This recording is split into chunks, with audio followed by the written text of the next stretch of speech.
அருமையானவர்களை, நாங்கள் இணைந்திருப்பது சங்கமம் வானொலியின் மதிய நேர மாலை நேர ஒலிபரப்பு. இந்த வேளையில் எங்களுடன் ஊழியர் பாஸ்டர் அண்டனிசில் ஏப்ரஹாம் அவர்கள் இணைந்திருக்கிறார். லண்டன் யூகேயிலிருந்து கர்த்தருடைய வார்த்தைகள் எடுத்து வந்து விதைக்க ஆயத்தமாக வந்திருக்கிறார். அவரை பரிசுத்தாவியானவர் தாமே வழி நடத்துவாராக. கர்த்தருடைய கருத்திலே அவரை ஒப்புவித்துக் கொண்டு, அவருடைய சபையை ஒப்புவித்துக் கொண்டு, நாங்கள் இந்த வேளையிலும் வார்த்தைகளுக்கு கூட கடந்து செல்ல கர்த்தர் உதவி செய்வாராக. புதிய வாரத்திலும் புதிய ஆசீர்வாதங்களோடு இணைந்திருக்கிற ஊழியருக்கு மாலை வணக்கங்களை கூறுவோம், வாழ்த்துவோம், வரவேற்போம், கர்த்தருடைய கரத்திலே ஒப்புவிப்போம். இந்த வேளையிலும் பாஸ்டர் அண்டனிசில் ஏப்ரஹாம் அவர்கள் பிரைம் மினிஸ்டர் சார்பாக லண்டன் யூகேயிலிருந்து இணைகிறார். அவரிடம் ஒப்படைப்போம். வழிநடத்துங்க பாஸ்டர். God bless you. ஆமேன். ஆமேன்.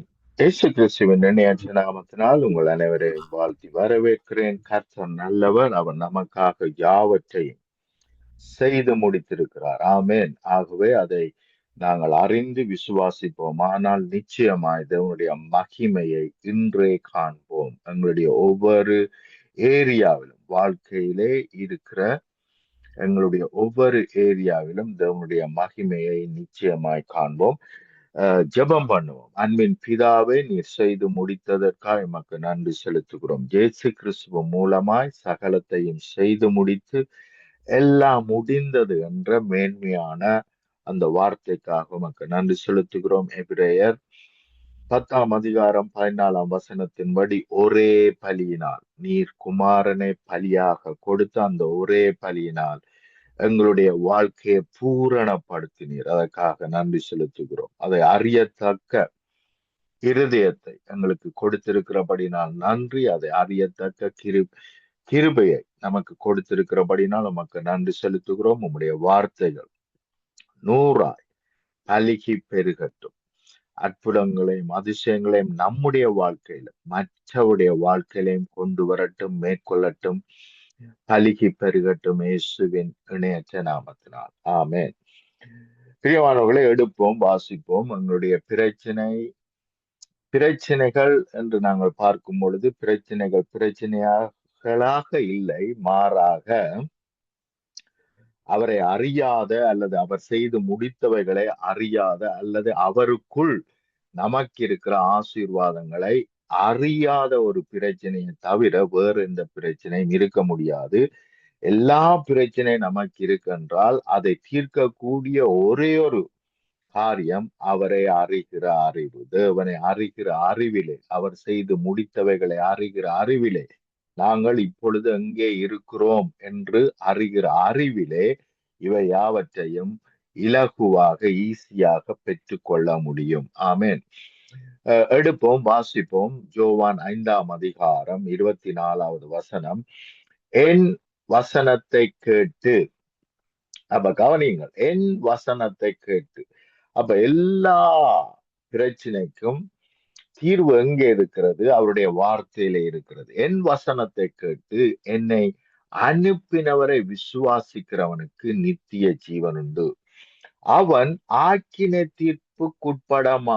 உட்படாமல் மரணத்தை விட்டு நீங்கி ஜீவனுக்குட்பட்டிருக்கிறான் என்று மெய்யாகவே மெய்யாகவே உங்களுக்கு சொல்லுகிறேன். இந்த இடத்துல எல்லாம் மெய்யாகவே மெய்யாகவே என்று சொல்லும் பொழுது மிகவும் அழுத்தி திருத்தி அந்த வசனத்தை மறுபடியும் மறுபடியும் வாசித்து அதற்குள் இருக்கிற ஞானத்தை, அதற்குள் இருக்கிற விடுதலையை நாங்கள் பெற்றுக்கொள்ள வேண்டும். என் வசனத்தை கேட்டு என்னை அனுப்பினவரை விசுவாசிக்கிறவனுக்கு நித்திய ஜீவன். அப்ப நித்திய ஜீவன் எங்கே வருகிறது? அவருடைய வசனத்தை கேட்டு அவரை அறிந்து, அவரை குறித்து அறிந்து, அவர் செய்து முடித்தவைகளை குறித்து அறிந்து விசுவாசிக்கும் பொழுது நித்திய ஜீவன் நம்முடைய வாழ்க்கையை மேற்கொள்ளுகிறது. நம்முடைய எல்லா ஏரியாவையும் மேற்கொள்ளுகிறது, சரீரத்தை மேற்கொள்ளுகிறது. அப்படி நாங்கள் அண்டர்ஸ்டாண்ட் பண்ணாமல் இருக்கும் பொழுதுதான் இவைகள் நம்மை மேற்கொள்ளாமல் இருக்கிறது. நாங்கள் கேட்கிறவர்களாக மாத்திரம் இருக்கிறோம். அதை நம்பி விசுவாசித்து செயல்படுகிறவர்களாக அநேகர் நாங்கள் இல்லாமல் இருக்கிறோம். அது மாற்றப்பட வேண்டும். யாக்கோப்பு 1:22 அல்லாமலும் நீங்கள் உங்களை வஞ்சியாதபடிக்கு திருவசனத்தை கேட்கிறவர்களாய் மாத்திரம் அல்ல. அதன்படி செய்கிறவர்களாயும் இருங்கள். அதை விசுவாசித்து, இன்னொரு விதத்திலே சொன்னால், அதை விசுவாசித்து அப்படியே செயல்படுகிறவர்களாக இருங்கள். அப்ப தேவன் ஒரு வார்த்தையை சொன்னால் அதை விசுவாசித்து அப்படியே செயல்படுகிறவர்களாய் நாங்கள் இருக்க வேண்டும். ஆபிரகாமை பார்க்கிறோம், புறப்பட்டு உன் வீட்டாரை உன் உறவினர்களை விட்டு புறப்பட்டு போ என்று சொன்ன பொழுது அவன் அப்படியே கீழ்ப்படிந்து என்ன செய்கிறான்? செயல்பட ஆரம்பிக்கிறான். அப்ப அது அவனுக்கு நீதியாக எண்ணப்பட்டது. ஆமென். அதே போல தேவன் என்னத்தை எல்லாம் நம்மை குறித்து பேசுகிறாரோ அதை அப்படியே விசுவாசிக்க வேண்டும். தேவனை விசுவாசிக்கும் பொழுது அவர் எனக்காக யாவற்றையும் செய்து முடித்தார். என்னுடைய வாழ்க்கையில எந்த குறைவும் இல்லை. எல்லா குறைவையும் கிறிஸ்து இயேசுவுக்குள் நிறைவாக்கி விட்டார். இனிமேல் தான் ஆக்குவார் அல்ல. கவனியுங்கள், என் வசனத்தை கேட்டு என்னை அனுப்பினவரை விசுவாசிக்கிறவனுக்கு, இங்கே செயல்படுகிறவனுக்கு என்று சொல்லவில்லை. அதாவது எப்படிப்பட்ட செயலை நாங்கள் பார்க்கிறோம்? சுய கிரியை செய்து நித்திய ஜீவனை அடைய வேண்டும் என்பது அல்ல. இயேசு எனக்காக கிரியை செய்து நித்திய ஜீவனை கொடுத்திருக்கிறார் என்பதை அறிந்து நான் விசுவாசித்து நித்திய ஜீவனை பெற்றுக்கொண்டேன் என்று நான் செயல்படும் பொழுது, பெற்றுக்கொள்ளும்படி செயல்படாமல், இன்றைக்கு அநேகர் நாங்கள் ஆசீர்வாதத்தை பெற்றுக்கொள்ளும்படி செயல்படுகிறோம், சுகத்தை பெற்றுக்கொள்ளும்படி செயல்படுகிறோம். ஆஹ் ஆஹ் எங்களுடைய கடின உழைப்பினால் தேவ கிருபையை பெற்றுக்கொள்ளும்படி, தேவ இரக்கத்தை பெற்றுக்கொள்ளும்படி செயல்படுகிறோம்.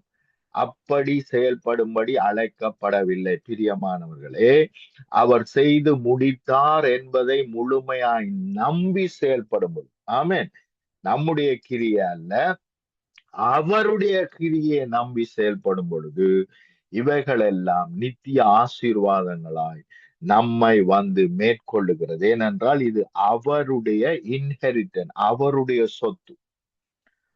அவருடைய சொத்துக்களை நமக்கு கொடுத்திருக்கிறார். அவருடைய பலத்தை நமக்கு கொடுத்திருக்கிறார். பவுல் ஜெபிக்கும் பொழுது, எனக்குள்ளே பலவீனம் இருக்கிறது என்று ஜெபிக்கும் பொழுது, எங்கெல்லாம் உனக்கு பலவீனம் இருக்கிறதோ அந்த இடத்துல என்னுடைய பலன், கவனியுங்கள், தேவ பலன் வந்து மேற்கொள்ளும். எங்கெல்லாம் சுவையினம் இருக்கிறது என்று நினைக்கிறோமோ தேவ சுகம் நம்மை மேற்கொள்ளும். எங்கெல்லாம் பற்றாக்குறை இருக்கிறது என்று நாங்கள் நினைக்கிறோமோ அங்கெல்லாம் அவருடைய ஐஸ்வர்யம் வந்து நம்மை மேற்கொள்ளும். ஆமென். ஆகவே அவர் ஒரே பலியினால் என்னுடைய வாழ்க்கையை, என்னுடைய எதிர்காலத்தை, என்னுடைய வருமானத்தை, என்னுடைய சரீரத்தை நான் கையிட்டு செய்கிறவைகளை பூரணப்படுத்தி இருக்கிறார் என்று அவருடைய பலியை நம்பி வர வேண்டுமே அல்லாமல் என்னுடைய பலியை நம்பி, என்னுடைய கிரியை நம்பி நான் வரக்கூடாது. ஏனென்றால் இவைகள் எல்லாவற்றையும் விசுவாசத்தினால் பெற்றுக்கொள்ளுகிறோம்.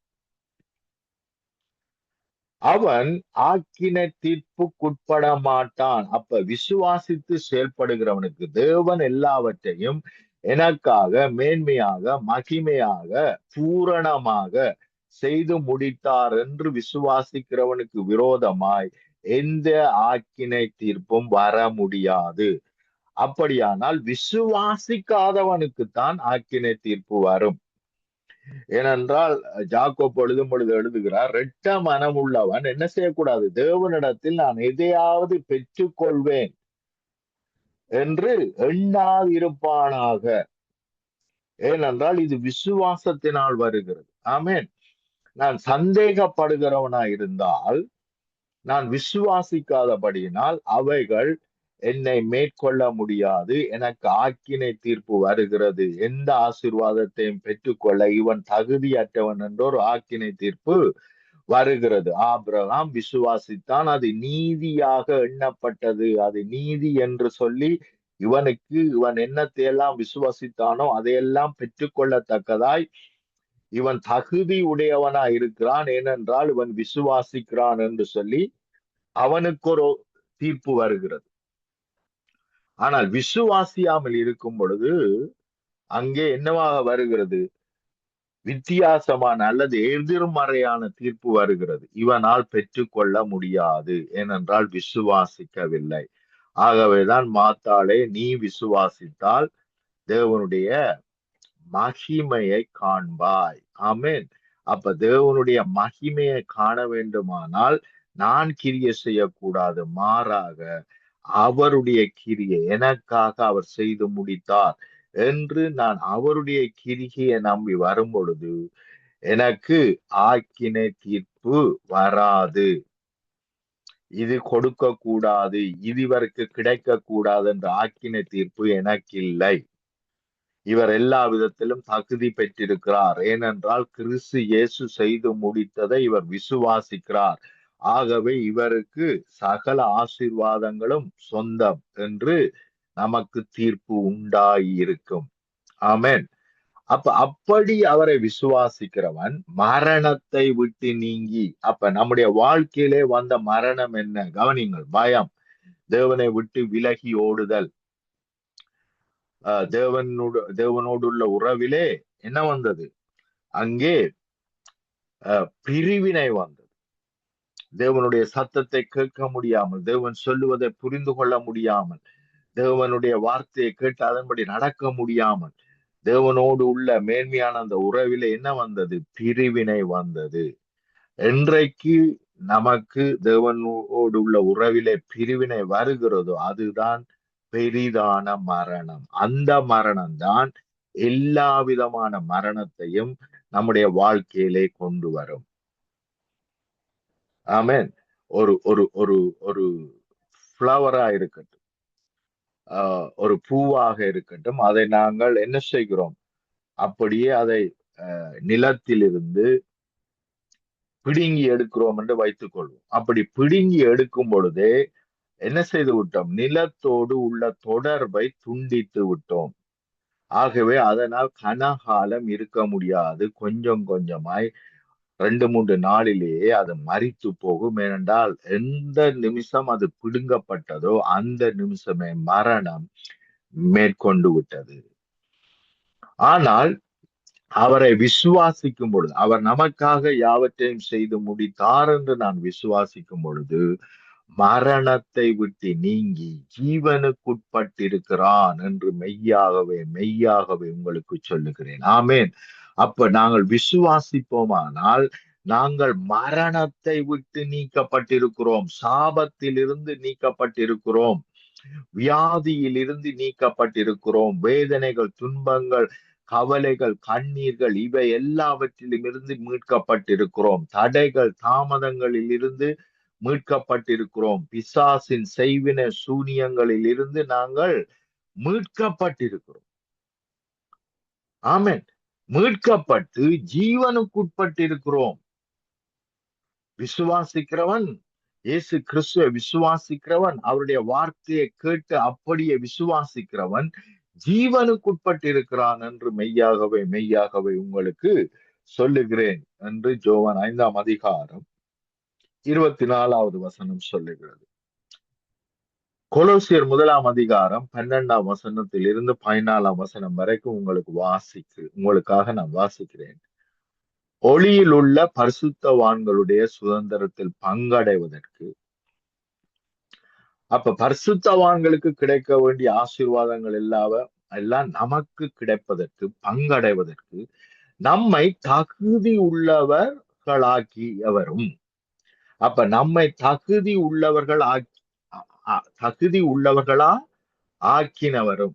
அப்ப ஆக்கிட்டாரா ஆக்கலையா? நம்மை தகுதி உள்ளவர்களாய் ஆக்கினவரும், இருளின் அதிகாரத்தில் நின்று நம்மை விடுதலையாக்கி, ஹல்லேலூயா. கவனிங்கள். இருளின் அதிகாரத்தில் நின்று நம்மை விடுதலையாக்கி தமது அன்பின் குமாரனுடைய ராஜ்யத்துக்கு உட்படுத்தினவருமாய் இருக்கிற, அப்ப உட்படுத்தி விட்டார். இது இறந்த காலத்திலே சொல்லப்பட்டிருக்கிறது. உட்படுத்தினவருமாய் இருக்கிற பிதாவை ஸ்தோத்தரிக்கிறோம். குமாரனாகிய அவருக்குள் அவருடைய இரத்தத்தினாலே பாவ மன்னிப்பாகிய மீட்பு நமக்கு உண்டாகி இருக்கிறது. ஆமென். அப்ப மீட்பு நமக்கு கிடைத்து விட்டது. எந்த நிமிஷம் நான் அவரை ஏற்றுக்கொண்டேனோ அந்த நிமிஷத்திலிருந்து பாவ மன்னிப்பாகிய மீட்பு எனக்கு கிடைத்திருக்குமானால் அந்த நிமிஷமே நான் மறுபடியும் தேவனோடு இணைக்கப்பட்டிருக்கிறேன், தேவனோடு ஒப்புரவாக்கப்பட்டிருக்கிறேன். இப்பொழுது அவரோடு கூட தகப்பன் பிள்ளையான உறவிலே மறுபடியும் என்ன செய்யப்பட்டிருக்கிறேன்? இணைக்கப்பட்டிருக்கிறேன். ஆமென். இருளின் அதிகாரத்தில் நின்று நம்மை விடுதலையாக்கினார். இனித்தான் ஆக்குவார் அல்ல, ஆக்கிவிட்டார். அப்ப இருளின் அந்த அதிகாரத்திலே நாம் எப்பேற்பட்ட வேதனை, துன்பம், கவலை, கண்ணீர், நோய்கள், நொடிகள், தரித்திரங்கள், வேதனைகள், துன்பங்கள், கவலைகள், கண்ணீர்கள், குடும்ப பிரச்சனைகள், பிள்ளைகள் பிரச்சனைகள், மலடு என்னும் பிரச்சனை, இப்படி எல்லா விதமான பிரச்சனை, இது முழுக்க கொண்டு வந்தது யாரு? பிசாசின் கிரிகை, பிசாசின் ராஜ்யம். அப்ப பிசாசின் ராஜ்யத்தில் இருந்து எனக்கு வருகிறதெல்லாம் இப்பேற்பட்ட காரியங்கள். ஆனால் அதில் இருந்து என்னை விடுதலையாக்கி என்னை என்ன செய்திருக்கிறாராம்? இப்பொழுது தமது அன்பின் குமாரனுடைய ராஜ்யத்துக்கு உட்படுத்தினவருமாய் இருக்கிற பிதாவை ஸ்தோத்தரிக்கிறோம். அப்ப நாங்கள் ஆகிவிட்டோம். எப்படி என்று சொன்னால், ஒரு ஒர்ஃபனேஜிலே, ஒரு அனாதை விடுதியிலே நாங்கள் உட்கார்ந்திருந்தோம். அங்கே வேதனை, துன்பம், கவலை, கண்ணீர், சாட்டையடி, நோய்கள், நொடிகள், பற்றாக்குறைகள், உடுப்புகள் எல்லாம் கிழிஞ்ச உடுப்பா இருக்கும், சாப்பாடுகள் அவ்வளவா கிடைக்காது. அதிகாலையில் எழும்பி என்ன செய்ய வேண்டும்? வேலை செய்ய வேண்டும். நாள் முழுக்க என்ன செய்வார்கள்? வேலை வாங்குவார்கள். எனக்கு இந்தியாவில் இருக்கிற ஒரு ஒர்ஃபனேஜ் தெரியும். அவர்கள் வெளிநாட்டிலே இருந்தெல்லாம் மணியை பெற்றுக் கொள்ளுகிறார்கள். ஆனால் அந்த பிள்ளைகளை மிகவும் அடிமைத்தனமாய் நடத்துகிறார்கள். அதிகாலையில எழுப்பி அவர்களுடைய தோட்டங்களுக்கு எல்லாம் தண்ணி ஊத்தி எல்லா வேலையும் செய்துவிட்டு அந்த பிள்ளைகள் அதிகாலையில் எழும்புகிறபடினால் அவர்கள் ஸ்கூலுக்கு போய் அதற்கு பிறகு எல்லா வேலையும் செய்து முடித்து விட்டு ஸ்கூலுக்கு போகிறார்கள். அங்கே போகும் பொழுது அங்கே அவர்களால் படிப்பிலே கன்சென்ட்ரேட் பண்ண முடியாமல், கவனம் செலுத்த முடியாமல் அங்கே போய் தூங்குகிறார்கள். அங்கே இருக்கிற வாத்தியாரும் அதை புரிந்து கொள்ளாமல் அந்த பிள்ளைகளுக்கு அடியோ அடியென்று அடிச்சு, நல்லா வெளிநாட்டு மணியில சாப்பிட்டு கொண்டு இங்க வந்து தூங்குறியா என்று சொல்லி அவர்களை அடிக்கிறதை, துன்புறுத்துகிறதை நான் அறிந்திருக்கிறேன். அப்ப கவனியுங்கள், எவ்வளவு எவ்வளவு மோசமான வாழ்க்கை அவர்கள் வாழ்ந்து கொண்டிருக்கிறார்கள். அதுதான் அநாத விடுதியிலே இருக்கிற பிள்ளைகளுடைய வாழ்க்கை. அப்ப கவனிங்கள், அப்படி ஒரு அநாத விடுதியிலே நாற்றம் எடுக்கிறவர்களாய், எதுவுமே கிடைக்காதவர்களாய், எதுவுமே எந்த ஆசீர்வாதத்தையும் பெறாதவர்களாய் இருக்கும் பொழுது அந்த இடத்திலே ஒரு பெரிதான ஒரு ஐஸ்வர்யவான் வந்து நம்மை தம்முடைய பிள்ளைகளாக ஏற்றுக்கொள்வாரானால் அந்த நிமிஷத்திலிருந்து அந்த dot dot dot dot dot பேப்பர்ல எந்த நிமிஷம் இவனை நான் என்னுடைய பிள்ளையாக ஏற்றுக்கொள்ளுகிறேன், அடாப்ட் பண்ணுகிறேன் என்று அவர் சைன் பண்ணுகிறாரோ அந்த செகண்டே அவன் அவருடைய பலசுக்கு சொந்தக்காரனாய் மாறி விடுகிறான். அந்த நிமிஷமே கவனிங்கள், இன்னும் என்ன செய்யல? சரீரத்துல நாற்றம் போகவில்லை, உடுப்பு மாறவில்லை, நடத்தை மாறவில்லை, குணாதிசயம் மாறவில்லை, திருட்டுத்தன்மை மாறவில்லை, பொய் சொல்லுகிற, புரளி செய்கிற காரியங்கள் எதுவும் மாறவில்லை. ஆனால் எந்த நிமிஷம் அந்த ஐஸ்வர்யவான் இவரை நான் என்னுடைய சொந்த பிள்ளையாக ஏற்றுக்கொள்கிறேன் என்று சைன் பண்ணுகிறாரோ அந்த நிமிஷமே அவருக்கு பிள்ளையாக, அவருடைய சொத்துக்கெல்லாம் அதிபதியாக அவன் மாற்றப்படுகிறான். அல்லேலூயா. அப்ப அதே போலத்தான் நாமும் மாற்றப்பட்டிருக்கிறோம். இப்பொழுதோ நாங்கள் அனாதை விடுதியில் அல்ல, அவருடைய ராஜ்யத்திலே வந்திருக்கிறோம். அவருடைய குமாரனின் ராஜ்யத்துக்குள் இருக்கிறோம். ஆனால் குமாரனின் ராஜ்யத்துக்குள் நாங்கள் இருந்தாலும் எங்களுடைய சிந்தை முழுக்க எப்படி இருக்கு? ஒர்ஃபனேஜிலே எப்படி இருந்தோமோ அப்பேற்பட்ட சிந்தையிலே செயல்படுகிறோம். அங்கே களவெடுத்து சாப்பிட்டு இருப்போம். இப்பொழுது அரண்மனையிலும் வந்து என்ன செய்கிறோம்? அங்கே இங்கே திரும்பி பார்த்து ஒருத்தரும் இல்லை என்றால் அரண்மனையிலே களவெடுத்து சாப்பிடுகிறவர்களாய் இருக்கிறோம். காரணம் என்னன்னு சொன்னால், எங்களுடைய சிந்தை மாறவில்லை. எங்களுடைய சிந்தை மாறினால் குணங்கள் மாறும், நடத்தைகள் மாறும். அப்ப சிந்தை மாறவில்லை. அநாத விடுதியில் இருந்த மென்டாலிட்டி, அதே சிந்தையிலேயே தான் நாங்கள் என்ன செய்கிறோம்? அரண்மனையிலும் இருக்கிறோம். இப்பொழுது நாங்கள் அரண்மனையில் இருக்கிறோம் என்பதை அறியாதவர்களாய், தெரியாதவர்களாய், அல்லது அறிந்தும் தெரிந்தும் உணராதவர்களாய், அல்லது அதை நம்பாதவர்களாய் இருக்கிறோம். இப்ப தேவன் சொல்லுகிறார், நாங்கள் அவருடைய அன்பின் குமாரனுடைய ராஜ்யத்துக்கு உட்பட்டவர்களாய் இருக்கிறோம், அங்கே வந்து விட்டோம் என்று சொல்லுகிறது.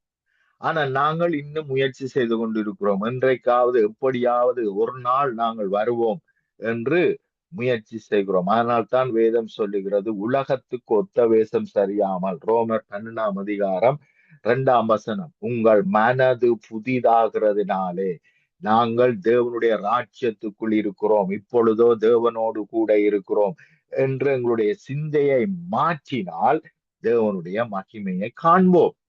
ஆனால் தேவனுடைய மகிமையை காணாமல் நாங்கள் இருப்பதற்கு காரணம், அவருடைய ராஜ்யத்துக்குள் இருந்து கொண்டும் இப்பொழுதும் சில பொய்கள், சில புரட்டுக்கள், இவைகள் எல்லாம் பண்ணி கொண்டிருக்கிறோம். ஆனால் நாங்கள் தேவனுடைய ராஜ்யத்துக்கு வந்து விட்டோம், அவருடையதெல்லாம் நம்முடையதாக மாற்றப்பட்டு விட்டது என்ற அறிவு இல்லாமல், அல்லது அறிந்தும் தெரிந்தும் அதை உணராமல், நம்பாமல் இருக்கிறோம். இன்னும் சில வார்த்தைகளை நான் உங்களுக்காக வாசிக்கிறேன், கவனிங்கள். எபேசியர் 5 இப்படியாக சொல்லுகிறது, முற்காலத்தில், அதாவது தேவனை அறியாமல் இருக்கும் பொழுது, முற்காலத்தில் நீங்கள் அந்தகாரமாய் இருந்தீர்கள், இப்பொழுதோ அவருக்குள் வெளிச்சமாய் இருக்கிறீர்கள். முற்காலத்திலே இருள் இருந்தது, இருள் ஆளுகை செய்தது. அதனால் வேதனை, துன்பம், நோய் நொடி, கவலை, கண்ணீர், இப்படிப்பட்ட இருளின் ராஜ்யத்தினுடைய கிரிகைக்குள் நாங்கள் இருந்தோம். இப்பொழுதோ கர்த்தருக்குள் வெளிச்சமாய் இருக்கிறீர்கள். அப்ப இப்பொழுதோ தேவனுக்குள் நாங்கள் வந்து விட்டோம். இருப்பீர்கள் என்று இல்லை, எல்லாம் இறந்த காலத்திலே இருக்கிறது. இப்பொழுதோ கிறிஸ்துவுக்குள், கர்த்தருக்குள். ஆமென். உலகத்துக்குள் இல்ல, நாம கர்த்தருக்குள் இருக்கிறோம். இப்பொழுதோ கர்த்தருக்குள் வெளிச்சமாயிருக்கிறீர்கள், தேவனுக்குள் வெளிச்சமாயிருக்கிறோம். ஆகவே இருளின் கிரிகைகள் ஆகிய சுவையினங்கள், பலவீனங்கள், வேதனைகள், துன்பங்கள், கவலைகள், கண்ணீர்கள் நம்மை தொட முடியாது. அல்லேலூயா. எகிப்தின் ராஜ்யத்திலிருந்து விடுதலை ஆக்கப்பட்டோம், இனிமேல் நாங்கள் எகிப்தியரை காண்கிறதில்லை. ஆமென். வெளிச்சத்தின் பிள்ளைகளாய் இருக்கிறீர்கள், வெளிச்சத்தின் பிள்ளைகளாய் நடந்து கொள்ளுங்கள். பாருங்க பாருங்க பாருங்க, மிகவும் அவசியம். நடக்காமல் இருக்கிறோம், அதை நம்பி நடக்காமல் இருக்கிறோம். ஐயோ பலவீனமா இருக்கு, ஐயோ சுவைனமா இருக்கு என்று பேசிட்டு இருக்கிறோமே ஒழிய, அவருடைய தழும்புகளினால் குணமானோம் என்று விசுவாசித்து நடக்காமல் இருக்கிறோம். அப்படி விசுவாசிக்கும் பொழுதுதான் தேவனுடைய மகிமையை காண முடியும், தேவனுடைய வல்லமை நம்மை வந்து மேற்கொள்ள முடியும். பிசாசு அங்கே குந்தி கொண்டிருக்கிறான், பொய் சொல்லி கொண்டிருக்கிறான். நான் சுவையினம், உன்னை விட்டு போமாட்டேன். நான் பலவீனம், உன்னை விட்டு போமாட்டேன். வயசான காலங்களிலே இதெல்லாம் வரத்தானே செய்யும் என்று சொல்லி கொண்டிருக்கிறான். நாங்களும் ஆமா ஆமா ஆமான்னு தலையாட்டிட்டு இருக்கோம். அதனால அவன் குந்தி கொண்டிருக்கிறான்.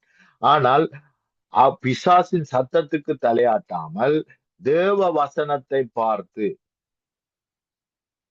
வெளிச்சத்தின் பிள்ளைகளாய் நாங்கள் நடந்து கொள்வோமானால் அவைகள் நம்மை விட்டு ஓடி போகும். பிசாசுக்கு எதிர்த்தினில், அப்பொழுது அவன் உங்களை விட்டு, யாக்கோப்பு 4 உங்களை விட்டு ஓடி போவான்.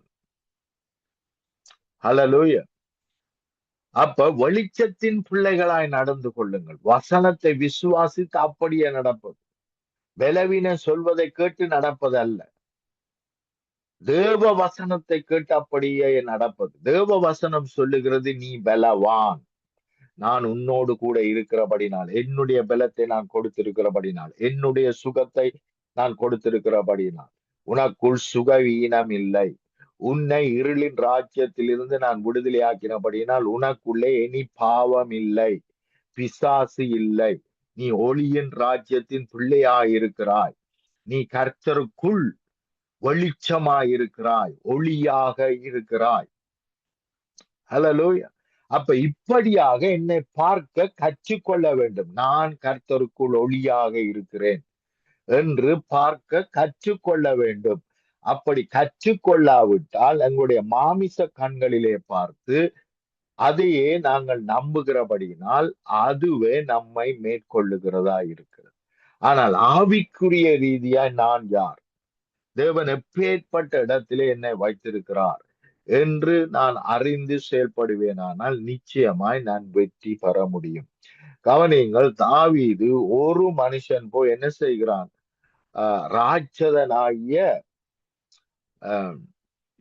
பெலிஸ்தனை, கோலியாத்தை அவன் கொல்லுகிறான். ஆனால் இவனோ ஒரு சின்ன பையன், யுத்த பயிற்சி அற்ற ஆடு மேய்க்கிற ஒரு சின்ன பையன். ஆனால் அவன் தன்னை எப்படி பார்த்தான்? நான் தேவனுடைய சேனை என்று பார்த்தான். நான் தேவனோடு உடன்படிக்கை பண்ணப்பட்டவன், நான் தேவனுடைய பிள்ளை, ஜீவனோடு எனக்கு உடன்படிக்கை இருக்கிறது. ஆகவே அவருடைய ஜீவன், அவருடைய பாதுகாப்பு எனக்கு இருக்கிறது, என்னை யாரும் கொல்ல முடியாது. ஆனால் இந்த பெலிஸ்தியன், தேவன் இந்த பெலிஸ்தியனோடு இல்லை. ஆகவே இவன் மரணத்தோடு இணைக்கப்பட்டிருக்கிறான். ஆகவே ஈஸியா இவன் மரித்து போவான். ஆனால் நானோ தேவனோடு இணைக்கப்பட்டிருக்கிறபடினால், ஜீவனோடு இணைக்கப்பட்டிருக்கிறபடினால் எந்த மரணமும் என்னை தொட முடியாது என்று விசுவாசித்தான். ஆனால் அதே போல 12 பேர் கானான் தேசத்துக்கு வேவு பார்க்க போகிறார்கள். ஆனால் அங்கே அவர்கள் எப்படி செயல்படுகிறார்கள் என்றால், நாங்கள் கிராஸ் கோப்பர்ஸ், நாங்கள் வெட்டுக்கிளிகள், நாங்கள் ஒன்றுமே இல்லை, நாங்கள் நத்திங், நாங்கள் எறும்புகள், நாங்கள் புழுக்கள், பூச்சிகள் என்று அவர்கள் நினைத்தார்கள். ஆகவே அவர்களினால் பராக்கிரமசாலிகளை மேற்கொள்ள முடியவில்லை. அப்ப எப்படி பார்க்கிறோம்? தேவனுடைய பிள்ளைகளாய் நடந்து கொள்ளுங்கள், வெளிச்சத்தின் பிள்ளைகளாய் நடந்து கொள்ளுங்கள், தேவ பிள்ளைகளாய் நடந்து கொள்ளுங்கள். எந்த பிசாசு நம்மை தொட முடியாது, எந்த சுகையினமும் நம்மை தொட முடியாது. எந்த வேதனை, துன்பம், தரித்திரம், தாமதங்கள், தடை, இவைகள் தொட முடியாது. ஏனென்றால் நான் அவருக்குள் வெளிச்சமாயிருக்கிறேன். இதை விசுவாசிக்க வேண்டும். வசனத்தை விசுவாசித்து செயல்படுவோமானால் தேவனுடைய மகிமையை நிச்சயமாய் காண்போம். ஆமென். இப்பொழுதோ கர்த்தருக்குள் வெளிச்சமாயிருக்கிறீர்கள், வெளிச்சத்தின் பிள்ளைகளாய் நடந்து கொள்ளுங்கள். ஹல்லேலூயா. இதை விசுவாசிப்போம். அப்படி விசுவாசிக்கும் பொழுது நிச்சயமாய் தேவனுடைய மகிமையை காண்போம். ஜெபம் பண்ணுவோம். அன்பின் பிதாவே, இந்த வேளைக்காக உமக்கு நன்றி செலுத்துகிறோம். நாங்கள் இப்பொழுது உமக்குள் வெளிச்சமாயிருக்கிறோம், உம்முடைய பிள்ளைகளாயிருக்கிறோம். உம்மோடு கூட எழுப்பி உம்மோடு கூட உன்னதங்களிலே உட்கார பண்ணி இருக்கிறீர். ஆகவே உம்மோடு கூட ஆளுகை செய்கிறவர்களாய் இருக்கிறோம். அதற்காக நன்றி செலுத்துகிறோம். உமக்குள் இருக்கிறோம். அப்போஸ்தலர் 17ஆம் அதிகாரம் 28ஆம் வசனத்தின்படி உமக்குள் இருக்கிறோம், உமக்குள் ஜீவிக்கிறோம், உமக்குள் வாழுகிறோம், உமக்குள் அசைகிறோம் என்ற வார்த்தையின்படி உமக்குள் இருக்கிறோம். வெளிச்சத்தின் பிள்ளைகளாய் இருக்கிறோம். வெளிச்சத்தின் பிள்ளைகளாய் நாங்கள் செயல்பட உதவி செய்கிறதற்காக நன்றி செலுத்துகிறோம். ஆவியானவரை ஒவ்வொருவருக்கும், நாம் எல்லோருக்கும் உதவி செய்து தேவனுடைய பிள்ளைகளாய் செயல்பட தங்களுக்கு உதவி செய்யும்படி எங்களுடைய கண்களை திறக்கும்படியாய் ஜெபிக்கிறோம். இன்று முதல் கொன்ற அதே விசுவாசத்திலே செயல்படுவோம் என்று அறிக்கை இடுகிறோம். இயேசுவின் இணையற்ற நாமத்தினால் ஆமேன், ஆமேன், ஆமேன். ஆமீன், ஆமீன். கர்த்தரோடு இணைந்து ஊழியங்களை செய்கின்ற பொழுதும், கர்த்தரோடு இணைந்து வாழ்க்கையை காரியங்களை செய்கின்ற பொழுதும் கர்த்தர் தாமே எல்லாவற்றிலும் எங்களுக்கு ஆசீர்வாதத்தையும் வெற்றியையும் தருகிறவராயிருக்கிறார். அவருடைய வார்த்தையின்படி நடக்கின்ற பொழுது கத்தர் எங்களை ஆசீர்வதித்து வழி நடத்துகிறார். அவருடைய வார்த்தைக்கு கீழ்ப்படியும் போது கத்தர் வழி நடத்துகிறார். கத்தருக்கு நன்றி செலுத்துகிறோம். வார்த்தையை எடுத்து வந்து விதைத்திருக்கிறீர்கள். கத்தர் தாமே உங்களுடனும் கூட இருந்து ஆசீர்வதித்து வழி நடத்துவாரா. வாழ்த்துகிறோம், ஆசீர்வதிக்கிறோம். கத்தரை கரத்தில் போகிறோம். கத்தரை சுத்தமானால் நாளை திரும்பமாக சந்திப்போம் பாசர். அதுவரையும் தேவசமாத்தை கூறுகிறோம், வாழ்த்துகிறோம். கேட்டுக்கொண்டிருந்த ஒரு சார்பிலும் பிதா குமாரன் பரிசுத்தாவியானவன் நாமத்தினாலும் சங்கமம் வானொலி டீம் சார்பிலும் என் சார்பிலும் குடும்பத்தின் சார்பிலும் மறு ஒலிபரப்பை கேட்கப் போகின்ற யூடியூப் கூட, ஃபேஸ்புக் கூட, ட்விட்டர் கூட பார்க்க போகின்ற கேட்கப் போகின்ற ஒரு சார்பிலும் வாழ்த்துகிறோம், ஆசீர்வதிக்கிறோம். கத்தரை கரத்திலே உங்களையும் உங்கள் ஊழியத்தையும் குடும்பத்தையும் ஒப்புவித்துக் கொண்டு நாங்கள் நாளை திரும்பமாக சந்திப்போம் பாச. God bless you. ஆமேன். ஆமென். ஆமென். அருமையானவர்களே, இதுவரை நேரம் எங்களுடன் ஊழியர் பாஸ்டர் ஆண்டனி சில்லே இப்ராஹிம் அவர்கள் பிரைம் மினிஸ்டர் சார்பாக லண்டன் யூகேயிலிருந்து இணைந்து கத்தரை வார்த்தைகளை எடுத்து வந்து விதைத்திருக்கிறார். அதில் 100 மடங்கு பலன் தர கத்தர் உதவி செய்வாராக. கத்தரை கரத்திலே அவரையும் ஒப்புவித்துக் கொண்டு நாங்கள் அடுத்த நிகழ்ச்சி கூட கடந்து செல்வோம். நன்றிகளையும் வாழ்த்துக்களையும்